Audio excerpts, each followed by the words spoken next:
ঢেকিয়াজুলিৰ ভূতপাৰাস্থিত এটি দুখীয়া পৰিয়াললৈ নামি আহিছে সুৰমা নিশা। জটিল ৰোগত আক্ৰান্ত হৈ জীৱন মৃত্যুৰে যুঁজিছে এটি দেৱশিশুৱে। আনৰ দোকানত কাম কৰি জীৱন নিৰ্বাহ কৰা ভূতপাৰাৰ টুটন দে আৰু চুম্পি দেৰ প্ৰথম শ্ৰেণীত অধ্যয়নৰত একমাত্ৰ কন্যা সন্তান ঋতিকা দে আক্ৰান্ত হৈছে জটিল ৰোগত। সন্তানৰ অৱস্থাৰ বাবে চকুলোৰে বাট নেদেখা অৱস্থা হৈছে পিতৃ-মাতৃৰ। ৰাইজৰ সহায়েৰে হায়দৰাবাদলৈ শিশুটিক চিকিৎসাৰ বাবে লৈ গৈছিল যদিও অৰ্থৰ অভাৱৰ বাবে পুনৰ শিশুটিক ঘৰলৈ উভতাই আনিবলগীয়া হ'ল পিতৃ-মাতৃ।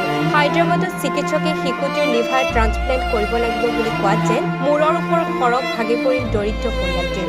শিশুটিৰ লিভাৰ ট্ৰান্সপ্লেণ্টৰ বাবে এতিয়া পৰিয়ালটিক প্ৰয়োজন বহু লক্ষাধিক টকাৰ। শিশুটিৰ উন্নত চিকিৎসাৰ বাবে এতিয়া আৰ্থিকভাৱে সহায় কৰিবলৈ ৰাইজক তথা স্বাস্থ্যমন্ত্ৰী অশোক সিংহাল, মুখ্যমন্ত্ৰী হিমন্ত বিশ্ব শৰ্মাক অনুৰোধ জনাইছে পৰিয়ালবৰ্গই। শিশুটিক আৰ্থিকভাৱে সহায় কৰিবলৈ কোনো হৃদয়বান লোকক 6900289972 মোবাইল নম্বৰত যোগাযোগ কৰিবলৈ অনুৰোধ জনাইছে পৰিয়ালবৰ্গই। লগতে টুটন দে একাউণ্ট নং 3266227720, IFSC নং SBI N0002049 একাউণ্ট নম্বৰ যোগেও আৰ্থিকভাৱে সহায় কৰিব পাৰিব শিশুটিক। লিভাৰ ট্ৰান্সপ্লাণ্ট কৰাব লাগে। এতিয়া ইহঁতে যিখিনি মোক কৈছে মই সেইখিনি কৰিব নোৱাৰোঁ। তেতিয়া সিহঁতে মোক ক'লে অসম চৰকাৰেতো তোমালোকক সেইখিনি সুবিধা দিয়ে, তো তুমি কথা পাতাগৈ। তাৰপিছত আহিলোঁ। অহাৰ পিছত আমাৰ মিনিষ্টাৰ ছাৰক আমি লগ কৰিবৰ কাৰণে চেষ্টা কৰি আছোঁ। এতিয়া তেওঁ অহা নাই ইয়াত। তো এতিয়া বৰ্তমানতো তেওঁ স্বাস্থ্যমন্ত্ৰী হৈছে আমাৰ অশোক সিংহাল ডাঙৰীয়া ছাৰে। তো তেওঁৰ মই ভৰিত ধৰি আমাৰ মুখ্যমন্ত্ৰী ডাঙৰীয়াৰ ভৰিত ধৰি মই এটাই বিৰতি নিবেদন কৰিব খুজিছোঁ। মোৰ 10টা 5টা পোৱালি নহয়, মোৰ এটাই পোৱালি।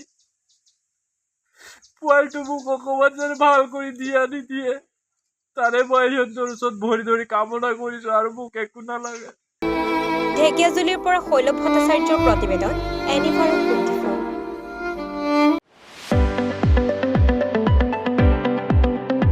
ৰঙাপাৰাবাসীৰ বাবে সুখবৰ। আপুনি যদি দুচকীয়া বাহন ল'ব বিচাৰিছে তেন্তে এতিয়াৰে পৰা আৰু চিন্তাৰ কোনো প্ৰয়োজন নাই।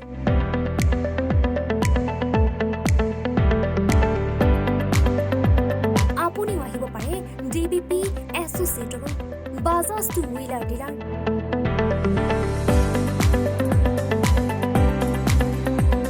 আমাৰ ঠিকনা ৱাৰ্ড নং 8, ঠাকুৰবাৰী ৰোড, ডাকঘৰ, ৰঙাপাৰা, জিলা শোণিতপুৰ।